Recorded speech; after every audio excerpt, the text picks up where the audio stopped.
Hello, my name's Joe Carney Whitmore. Welcome to another episode of The Artist Chair. Today I'm going to be talking about sobriety and how I used to think it was the end of my journey when in fact getting sober was the beginning of my journey.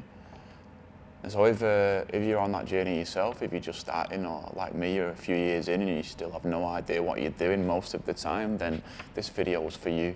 And I'm going to talk a little bit about some of the things I've been thinking about. You know, I always thought that sobriety would fix everything. When I made that decision, and it was nearly 5.5 years ago now, to stop using drugs of all form, including alcohol, I genuinely thought that life would just magically be better all the time. You know, that was a real position I found myself in. I was like, right, if I just stopped doing these things, then everything else would be okay. And the reality of the situation is that although there was a honeymoon period, you know, when I first stopped, things were great actually for a little while. Eventually, life starts to happen, you know, on its own terms. And the thing is, when we are in active addiction, we don't let life happen on its own terms. We try and control and fix everything.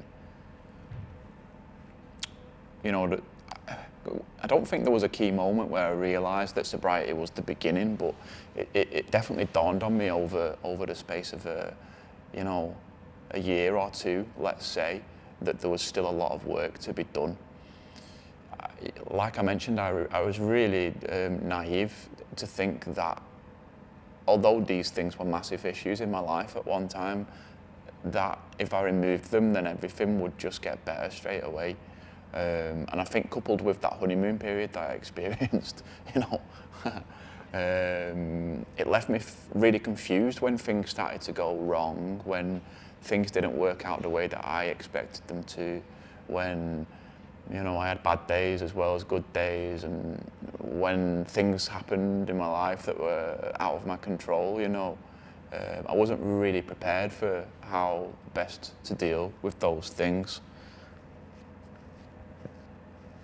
You know, sobriety really did remove a lot of the chaos from my life, and I'm extremely grateful to have made that decision and started that process of learning about myself, of learning to love myself, of learning to really love other people, really being able to connect with other people and empathise with them and kind of meet them where they're actually at, you know.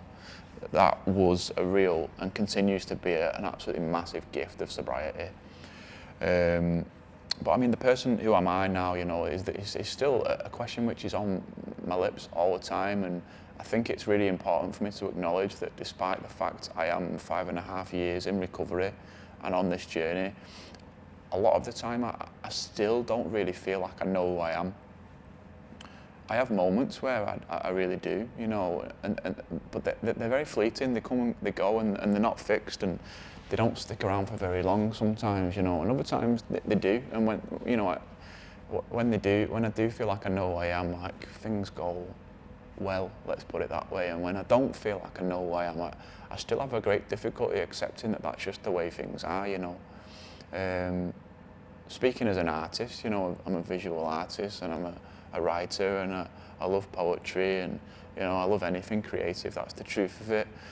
But I also have a very creative personality type, which is not actually connected just to doing creative things. It's more connected to how we actually operate in the world. And I know in my experience as a younger teenager, for example, my inner personality felt so in flux a lot of the time, and so changeable, and it was very hard for me to pin down who I actually felt like I was, and that expressed itself very explicitly in like the clothes changing all the time, in the piercings that I got, the different piercings that changed all the time, in the tattoos, in the hairstyles, even in the way that I acted around different people. You know, I spent a lot of my teenage years masking and trying to blend into different groups. And so I guess, in my experience, a lot of addicts and people who struggle with substances do have a creative personality type, which means, you know, as I said, it's like we struggle to pin down who we are, and you know, the kind of pain that I experienced from being unable to pin down who I was, I think, coupled with, you know, some traumatic life events and whatever else, I think did, you know, lead me down this path of addiction.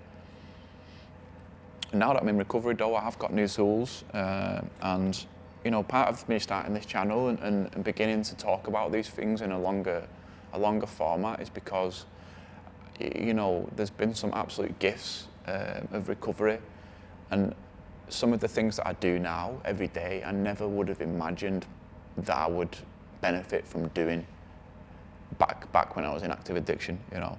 So a few things I've jotted down here are, you know, spirituality, creativity, service to others, and also faith. You know, these are the four. They're not exclusively the things that, you know, tools I've benefited from, but they're four of the really big ones, and I'm going to unpack them all in future videos, definitely, and keep digging into what they all mean to me and how they can help us if we're on this journey. But, you know, the spirituality, I'll touch on them quickly. Like, spirituality for me used to be, I used to think because I had long hair and smoked weed and did drugs in the woods on my own, and I went to music festivals and got off my face, and, you know, I was very much like a free, loving hippie, very liberal, left-wing political ideas, you know, love everybody and everything will be okay. That was the mentality I had, and I thought that made me spiritual, you know. And in fact, I think focusing on a lot of the external things is not really what I've discovered that spirituality is about. I think for me now, spirituality is much more about fixing ourselves on the inside, you know, and there aren't really things outside of us that can help what goes on inside. I think we have to dig deep and look for answers within ourselves and not for answers out there in the wider world. And that ties in quite nicely to creativity and service and faith, actually. I think everything comes under this spiritual lens now. I thought, right, when I was younger, you know, particularly as I was 16, 17, 18, and then through most of my 20s when I was really in the depths of addiction, I thought that because all of my heroes at that time were also addicts, you know, they consumed a lot of alcohol, they consumed a lot of drugs, they led this kind of hedonistic, party-driven lifestyle, that that was the reason that they were so creative. And, you know, coupled with my own mental illness at the time, I very quickly turned to substances and partying as a way of perhaps proving to myself and the world that I was a creative person. And I've come to realise that I just had everything back to front. You know, that is not the case at all. The thing is that all these super successful people were incredibly talented in their own field, you know, whether they're musicians or actors or writers or visual artists, painters, whatever it may be. They were all genius at their craft, and they also had mental health problems. They also had issues with substances. It wasn't that the substances made them good, it was that they also used them as well as, you know.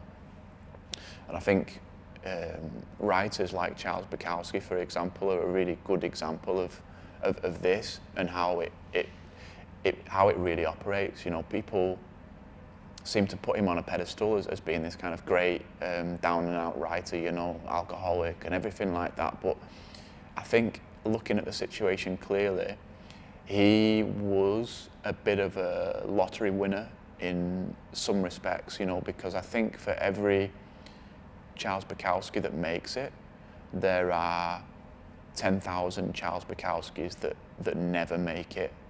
And I think you can apply that to any sort of addict who has made it. I suppose what I'm getting at is that addiction is not a viable way of achieving creative success. You know, the same can be said of Amy Winehouse. Okay, she had an unbelievable voice and musically genius, but I just feel like there are a hell of a lot of people who are incredibly talented who also suffer with addiction, who never actually make it because of their addiction.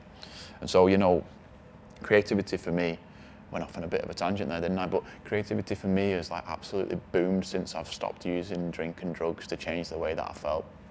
And that has been a massive shock, over the last few years. I've started to work full time as an artist, and I've really put all my energy into this creative way of living and this creative lifestyle. And that's a really beautiful thing about recovery, is it gives you the space to think clearly about what you want to do with your life. Service to others is another point that I've made about a tool that has been incredibly helpful. And if you'd told me 5.5 years ago that the best way for me to help myself was to help other people without expecting anything in return, I would have laughed in your face, seriously. I would have thought that was total nonsense and that couldn't possibly be true. But I've found now, over the years of learning to live in recovery, of helping other addicts and other people who struggle with substances and mental health problems, that one key pillar in my life now is service to others without expectation. And it's really spoken about in a lot of religions and most ancient traditions, whether they're Eastern or Western. Service is central. Doing things for other people to help them, and I feel like, unfortunately, a lot of people are a bit unaware of that fact, but particularly creative people. I'm very much self-obsessed, and I probably can speak on the behalf of other people as well, and think that we are very much obsessed with ourselves, and we live in this world where it's all like me, and I, and we've got to go and graft and hustle as hard as we can, and if we don't, then we're going to get left behind. And I don't think that's true. Service and helping other addicts has been really, really important to my own growth, spiritually, creatively, personally. It's helped me in all areas of my life. And then faith, and I can only speak about faith. Well, it's just wherever I'm really up to right now. It's something I'm still very much exploring. It's something that, again, I never thought would have been possible. I grew up and considered myself to be an atheist. I went to university, and that's kind of the normal way of doing things at university, particularly on a creative arts degree, and hanging around with creative types of people. It's like atheism is rife as a belief system, and it's only since coming into recovery, and particularly the last 2 years, that I've really started to dig into what my faith actually is, and what it means to me. And it's not really, I've not been able to pin it down as such yet, but for me it's about getting out of self. It's about recognizing that I'm not the center of the universe, that in fact if I put my energy into something else, which is a much more central figure of sorts, that it helps me immensely, and as someone who is intelligent, as someone who likes to intellectualize everything, I love learning and reading, coming to believe in something, and I'm not going to put a label on that something because I'm not there yet, has been a massive leap of faith. But it's also been a huge weight off my shoulders, coming to a place where it's like I don't need to intellectualize it. Faith, by its own definition, is trust and belief in something without any kind of scientific proof or otherwise. And I think like a lot of modern people we've lost that very quickly in only a generation or two. So all these things have changed me massively, and I'm still learning about them, and I'm very much on that journey myself. I never would have expected to be the person that I am now 5.5 years ago when I made the decision to stop drinking and using drugs, but I'm really grateful to be where I'm at. I'm really grateful to be able to appreciate now that sobriety was the beginning of the journey, not the end, and actually my life leading up to this decision where I decided to stop was very, very different. And, you know, I've kind of got that boxed off and packed away now, and it feels a bit like a season of my life, I suppose. And that's okay with me for now, just for today, you know what I mean? So yeah, again, just to close, if you're at the beginning of your own journey with creativity, spirituality, or recovery from substances or otherwise, you know, I mean, addiction is very complicated. It's not always about substances. It can be about other things as well. Then yeah, this one's been for you, and you know, I hope that you realise that you're not broken. You know, the reason I'm making these videos is to just present myself as I really am now, and you know, I'm not perfect, and I don't aspire to be. In fact, I really don't think that I ever will be. You know, for me, like, coming to terms with the fact that I don't need to fix myself all the time has been a real eye-opener, and I'm going to keep digging into that idea as I get further into the series. So thanks for listening. Leave a comment if it speaks to you, you know, give it a subscribe. I'm going to keep going with this because, yeah, I much prefer it to the short form video content, that's the truth. All right, nice one, thank you.